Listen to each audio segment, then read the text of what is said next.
Oh, man, waiting with bated breath. No pressure here. My gosh. Mike, you want to just come up and finish for me? No. Oh, man. Oh, man. So, we're talking about what is it? Living, leading, and loving like Jesus. That's our overarching message of this series. And for me, there's one question that really stands front and center as I think about this. And honestly, this is probably one of the biggest questions for me in my whole walk. Why did Jesus do what he did? Right? Why?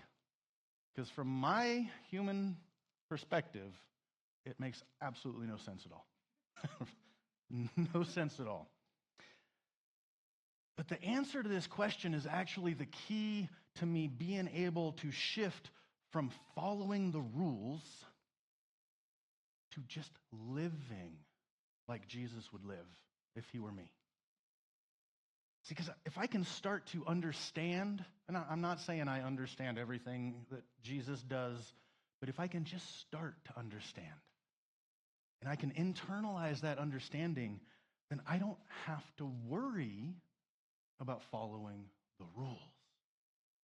And if you know me, I am really bad at following the rules. If anything, I'm a contrarian, and I want to prove I don't have to follow the rules, which is great, because Jesus is like, yeah, don't worry about the rules. Just worry about loving me. Just worry about knowing me. Just follow me. Now, unfortunately for my impatient self, nowhere in the Bible does Jesus explicitly say, here's why I'm doing what I'm doing. Paul mentions it a little bit and stuff, but Jesus never is like, hey, here's why I'm doing what I'm doing. And when I ask him, in such classic Jesus fashion, he just turns that question around on me. I ask him, why do you do what you do, Jesus? And he looks at me and he says, Michael, why do you do what you do? Like, I don't want to think about that. I don't want to think about that part, God, because that brings up all these mixed motives. Now, if you've been here for a while, Corey loves to talk about how God uses our mixed motives because God knows who we are. Mike gave a message a few weeks back talking about God is not surprised. You have not hidden that deep, dark secret from God. And he still chooses to use you. He still chooses to love on you. When he asks me, why do you do what you do? Why are you following me? He's asking. Who do you say I am? Because if I can't start to answer these questions, I have no clue to why I'm doing the things I'm doing. In Matthew 16, he asks his disciples, what about you? Who do you say I am? This was after he had asked them, well, what does everybody else say about me? Like, oh, they say you're a prophet. They say you're Elijah. They got all kinds of stuff they're saying about you, Jesus. He says, okay. You've heard things about me from other people, but now I want to know, who do you say that I am? Oh, that's a hard question for me to answer.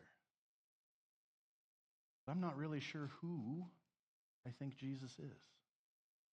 And to be honest, it's not consistent from day to day for me. Because in my broken humanity, my opinion of Jesus changes with my circumstances. And right on top of who do you say I am, as I'm stuttering and stammering, trying to explain, oh, well, I think you're the Messiah. You're like Lord. You're like the Son of God. You're this Trinity thing that I don't quite understand, but I'm just going with it. Okay. Do you love me? You just said who you think I am. Do you love me? Do you love who you just described? Man, Jesus' last conversation on earth with Peter, right? Peter is like Jesus' right-hand man while he's down here on earth. And his last conversation on earth with Peter was centered around this question: do you love me? I want to read this passage, and then I want to tease it apart a little bit, because there's so much to unpack just in this little bit. And to set the stage, this is after Jesus has died, gone for 3 days, resurrected. Thomas is poked around in his wounds and stuff, and now some of the disciples, they're like, if you read, it's almost like, I'm bored, I'm going to go fishing. And they're out fishing, and then there's a stranger on the shore, and he calls to him, and of course, John likes to brag about how he's the one who recognized who he was first. John is so real. I love how real John is. Like, I noticed who he was, and once I called out, "Hey, Lord," then Peter figured out, it's Jesus, okay. But Peter's the one who threw his clothes on and jumped in the water. John didn't jump in the water. John doesn't mention that part too much, though. He doesn't like to focus on that. But now the stage is set. They have come off the boat. They got another massive haul of fish, right? Jesus said, "Hey, bring that net over here. We're going to eat." And that's where we jump in. It says, when they had finished eating, Jesus said to Simon Peter, "Simon, son of John, do you love me more than these?" And I'm not sure if he's talking about, do you love me more than these fish that you're eating, or do you love me more than these disciples that are around us? But do you love me more than what is around you? "Yes, Lord," he said, "you know that I love you." Jesus said, "Feed my lambs." And again, Jesus said, "Simon, son of John, do you love me?" He answered, "Yes, Lord, you know that I love you." Jesus said, "Take care of my sheep." And the third time he said to him, "Simon, son of John, do you love me?" And Peter was hurt because Jesus asked him the third time, "Do you love me?" And he said, "Lord, you know all things. You know I love you." Jesus said, "Feed my sheep."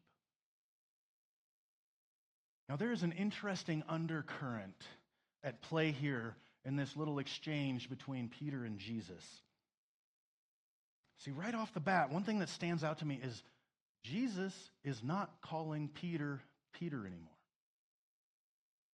He's very, very specifically calling him Simon, son of John. And there's layers of meaning just in that, we could have a whole small group study for weeks diving into that. But there's a subtle dynamic change between Simon and Jesus now. I have to imagine that it's been a few weeks since everything happened with Jesus and the crucifixion and the resurrection. And if Simon's anything like me, all of that stuff is secondary to his big screw up in the midst of all that. I don't know about you guys, but the world can be amazing. Everything can actually be really good around me. I'm still thinking about the stupid things I said in a junior high dance that got me laughed at. We just cling to our failures. And even when we're not clinging to them, man, Satan's right there being like, "Hey, don't forget about that thing." Oh, it's exhausting.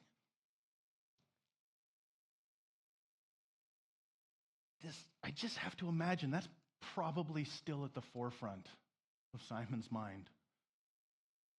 When he sees Jesus, there's probably just that upwelling of shame and regret and disappointment, all those negative feelings that we pile on ourselves for not being perfect.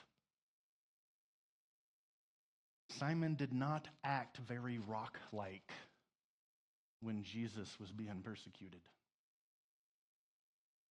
Simon did not live up to the title Peter, because Peter wasn't really a name.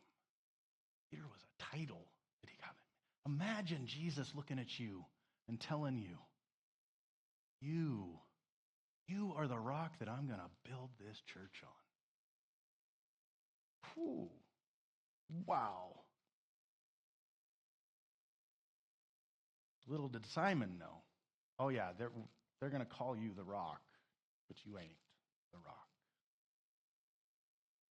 In fact, you're like a little pebble that's crumbling as soon as things get a little hard on you. Something about this interaction kind of reminds me of how Jesus dealt with the Samaritan woman at the well, because he doesn't mince words.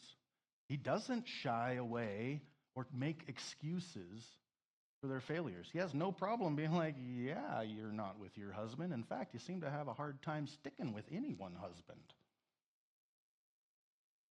He's not making excuses for Simon. Oh, I know, buddy, it was really scary. Don't worry about it. In fact, I imagine that Simon is pretty aware of that lack of Peter coming out of Jesus' mouth. And this isn't Jesus rubbing Simon's face in it, but it's also Jesus being real, and he's not going to pretend it just never happened. Because that's how I like to deal with my mistakes and failures. Let's just pretend they never happened. I love that whole, I've been washed clean as far as east is from west. Oh, never happened, right? No, it happened. It most definitely happened. Let's learn from it. But what I see Jesus doing here, though, he's calling him not just Simon, but Simon, son of John. This is actually pretty formal language. See, Jesus knew who Simon was when he first said to him, come follow me. Right? Jesus is God incarnate. Jesus knows what's going on. Jesus knows what's in John's heart, Peter's heart. Jesus knows exactly how weak he can be. And he still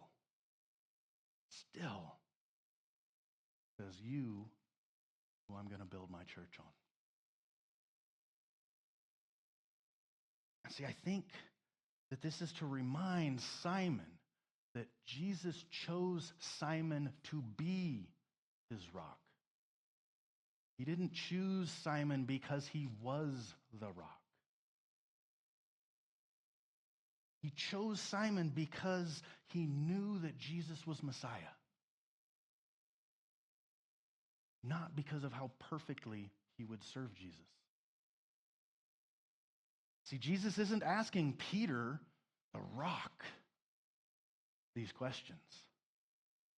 He's asking Simon, the human being, that is all too aware of how badly he failed the one that he said he would never, ever forsake.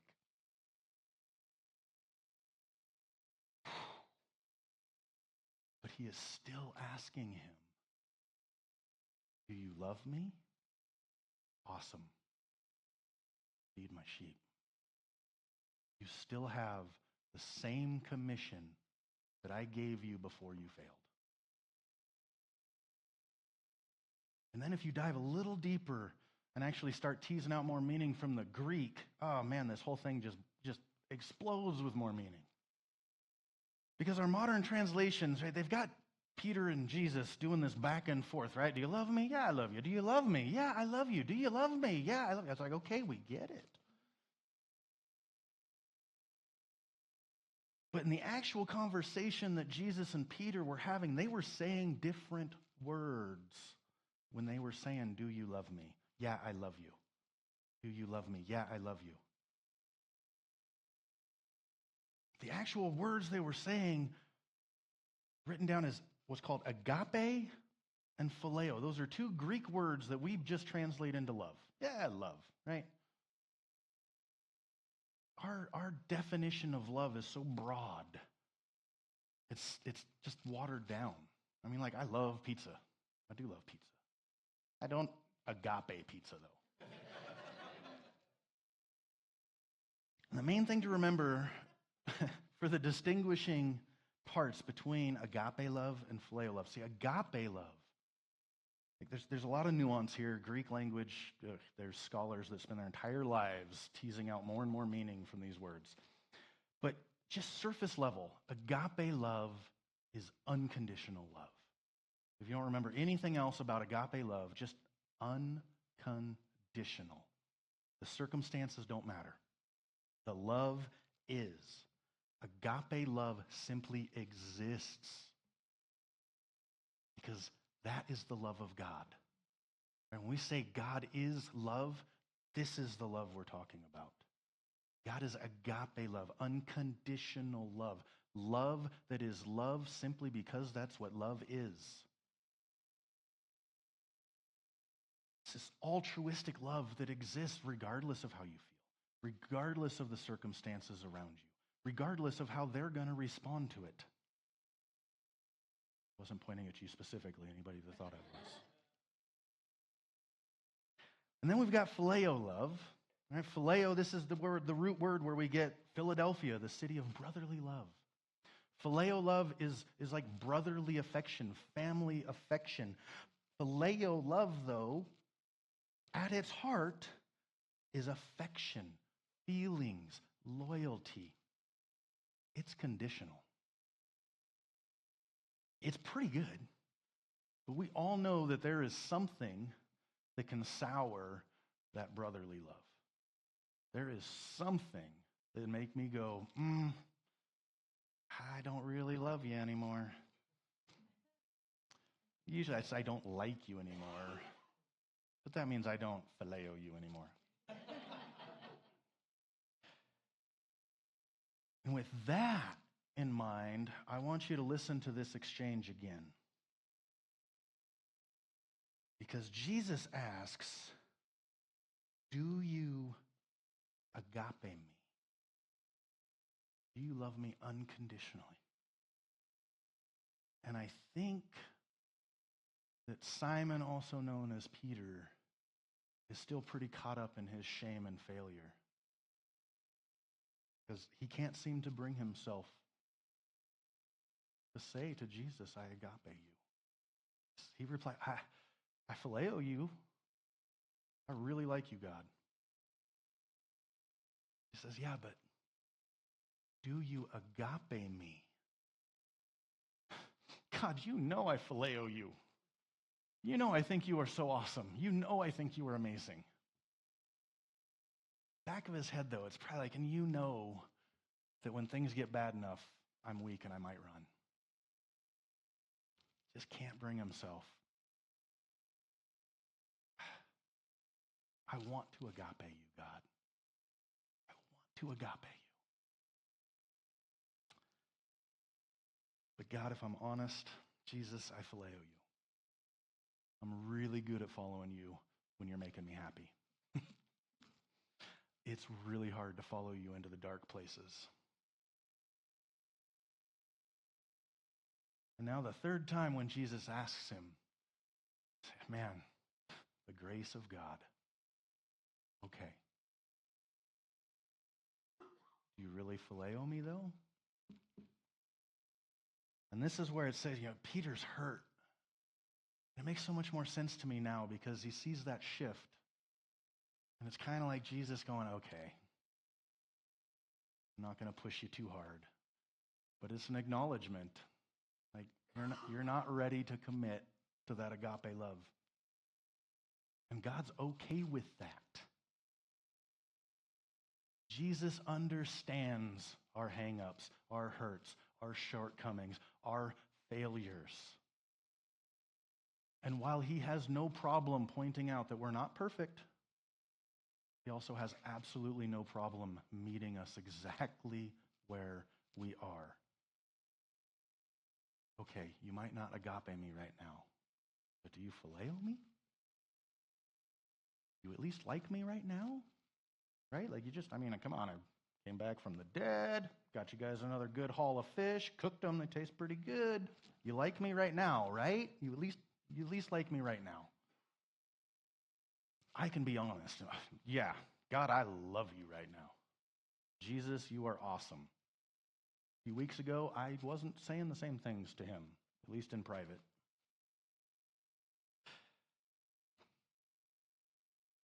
Man, I still need Jesus' help to quit beating myself up over those failures Like, I've carried around a list of failures with me. It's like the scrolls that you watch them unroll in the old-time Jesus movies, right? And it's just an endless scroll. Like, it just keeps unfolding, and I just keep writing new things on there faster than Jesus can come along and wipe them away. He's trying to tell me quit writing them down. Good luck with that. But at least I get the joy of watching him burn that little scroll up, and I just pull out another scroll and start writing. But he's patient, I'm stubborn. It's a good combination.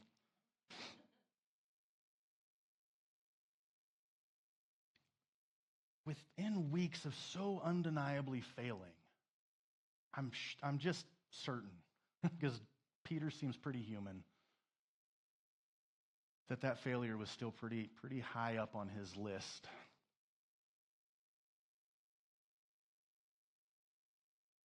Because, see, Jesus actually became a stumbling block himself for Peter to follow Jesus. And stick with me, because I hope I work this out in a way that makes sense.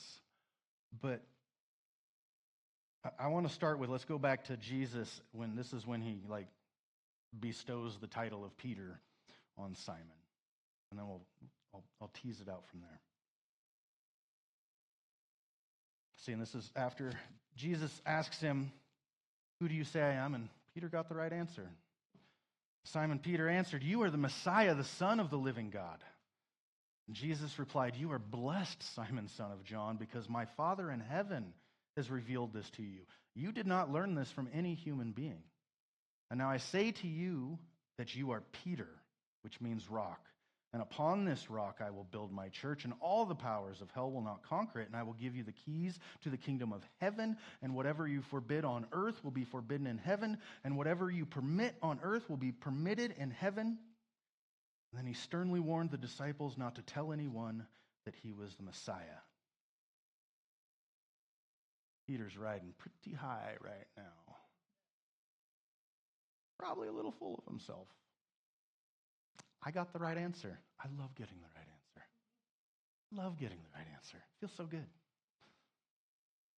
Right? And he's, hear that, guys? You said I was right. Says I'm the rock.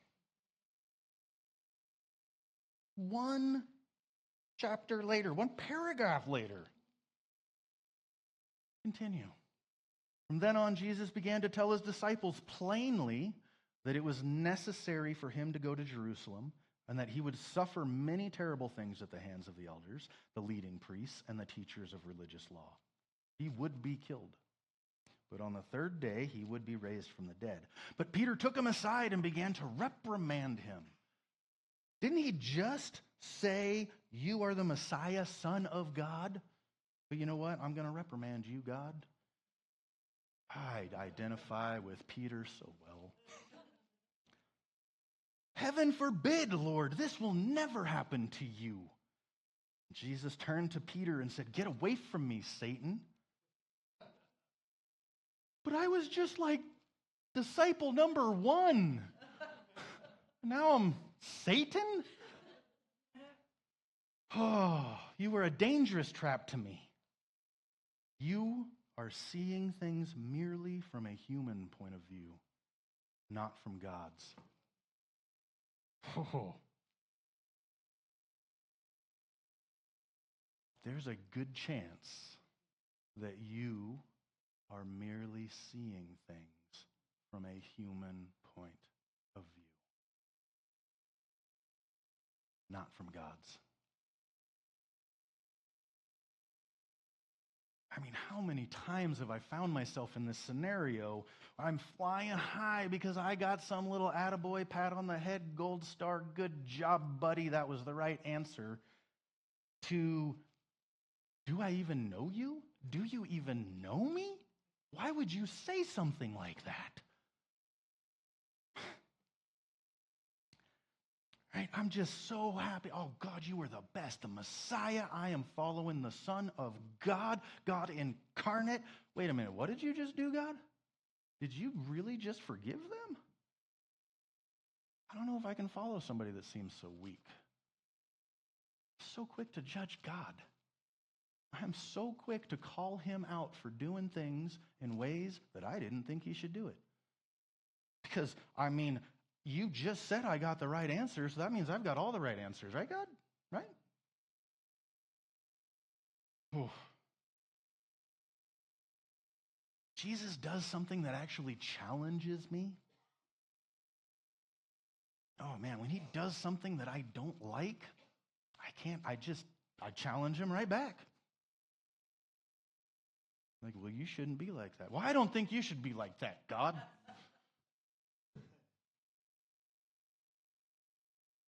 Who do you say I am again? I hear him whisper. The dissonance between how I think Jesus should act and how Jesus thinks I should act. Oh, man. It's enough to almost break me. I start fighting. I start pushing back. I am so stubborn. I am so full of myself. I mean, you got to be pretty full of yourself to argue with God. I find myself there over and over. No matter how many times I am just like Peter. I would never deny you, God. Never.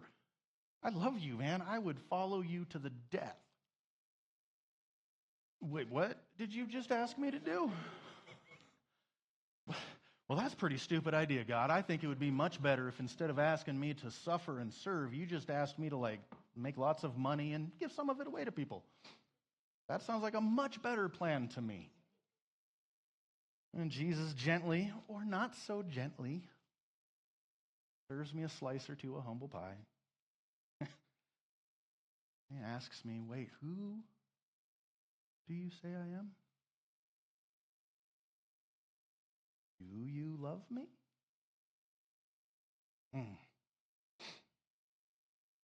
Man, in Luke's account of Peter denying Jesus, because I try so hard to put myself into the different people's shoes. Usually I like to put myself in Jesus' shoes. He laughs at me.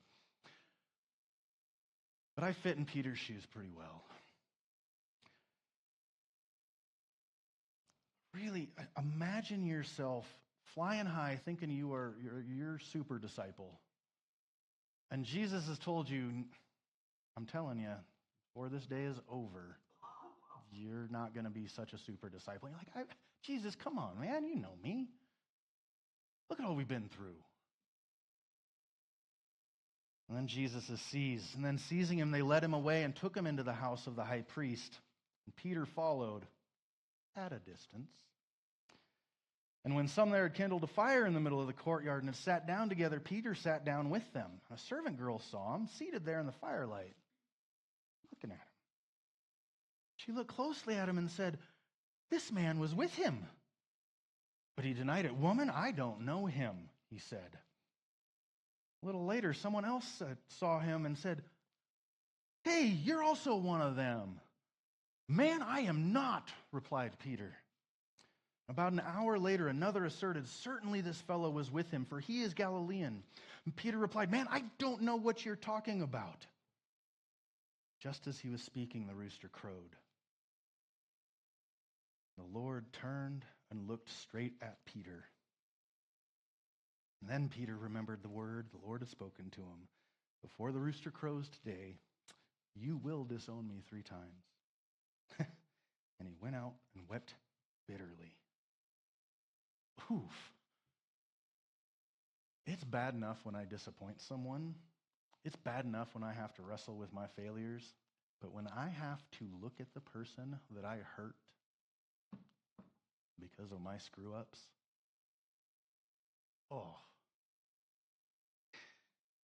that is a whole nother level of uncomfortable tension that I am not very good at doing. But for the first time reading that, for the first time, when I envisioned Jesus looking at me, because this means Jesus was there. Jesus heard all those denials. Adamant denials, right? And Matthew is talking about him calling down curses and swearing oaths. He is adamantly denying that he ever had anything to do with this guy. Before, whenever I envisioned that, I saw Jesus looking at me like, you worthless. I cannot believe you would do that to me. For the first time, all I see is love and a little bit of sadness. But not a sadness for himself. Sadness that I am suffering.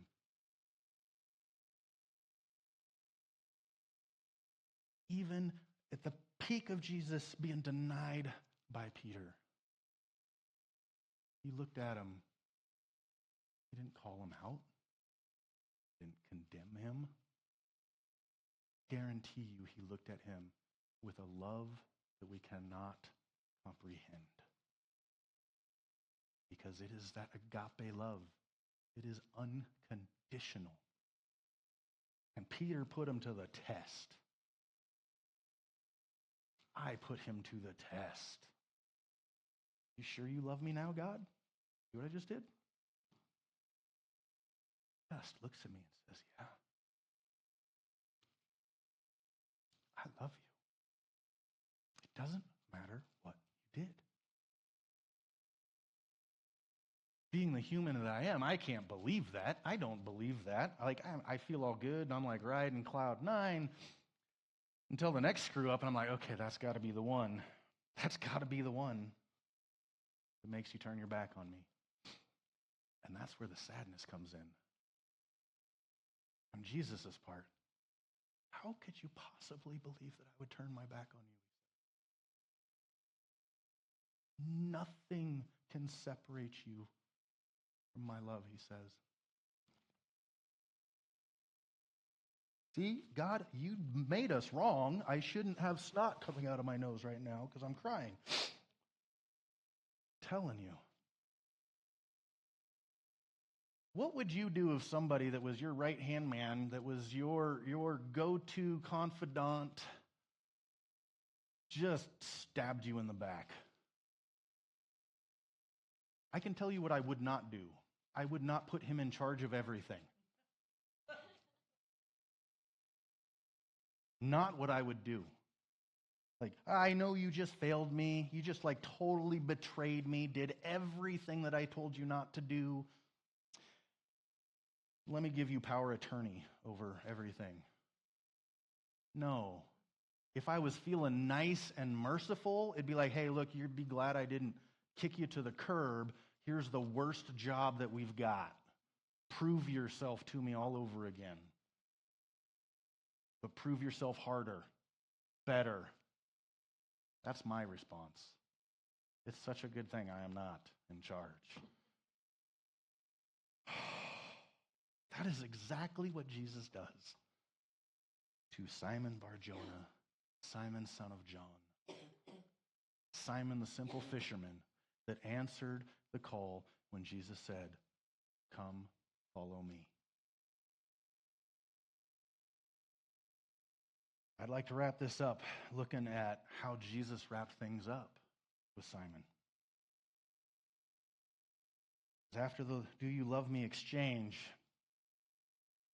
it says, very truly I tell you, when you were younger, you dressed yourself and went where you wanted, but when you are old, you will stretch out your hands, and someone else will dress you and lead you where you do not want to go.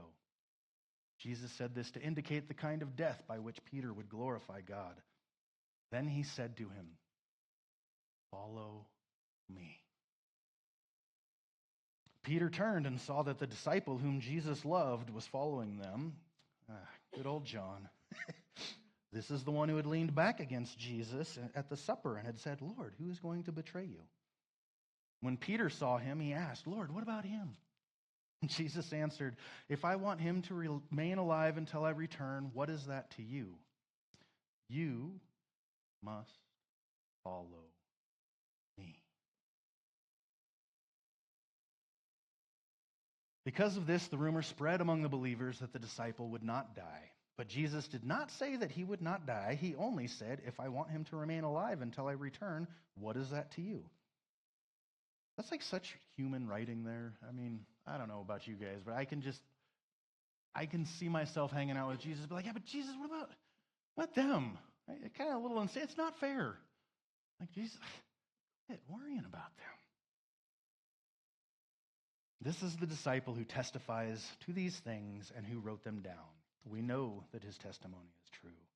Jesus did many other things as well. If every one of them were written down, I suppose that even the whole world would not have room for the books that would be written.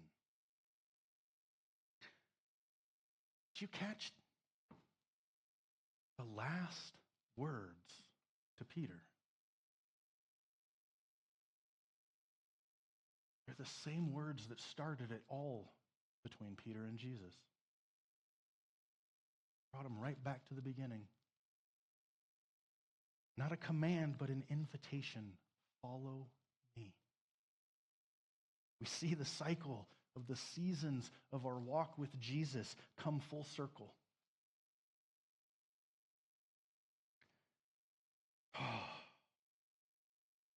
We can stay in that cycle. And it's a cycle, guys. It's ups and downs, more downs, sometimes more downs. But man, there's some ups. And the closer you are,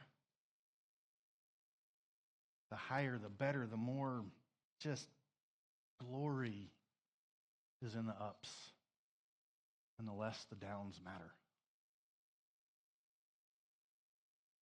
But if you can do this, you will draw nearer and nearer to the God who created you and wants nothing but good for you.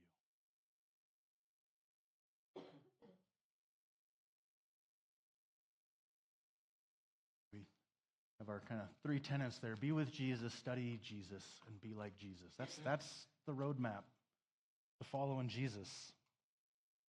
We study Jesus. We ask, who are you, Jesus?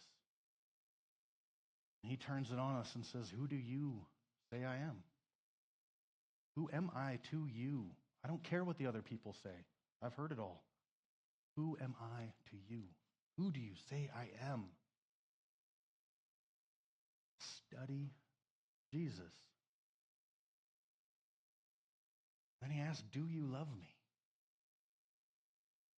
Spend time with me and see if you love me, is his invitation. Then, if that answer is yes, the next invitation is follow me. And rinse and repeat and rinse and repeat. We will follow him, and then he will show you that you did something wrong, and then you will reevaluate your opinion of him and who you think he actually is, because, wow, I really thought that was okay, God. Oh. Or, oh, I thought I wasn't supposed to do that. And he's like, no, I got no problem with that. What? You mean I can wear a hat while I'm up here preaching? Who do you say God is?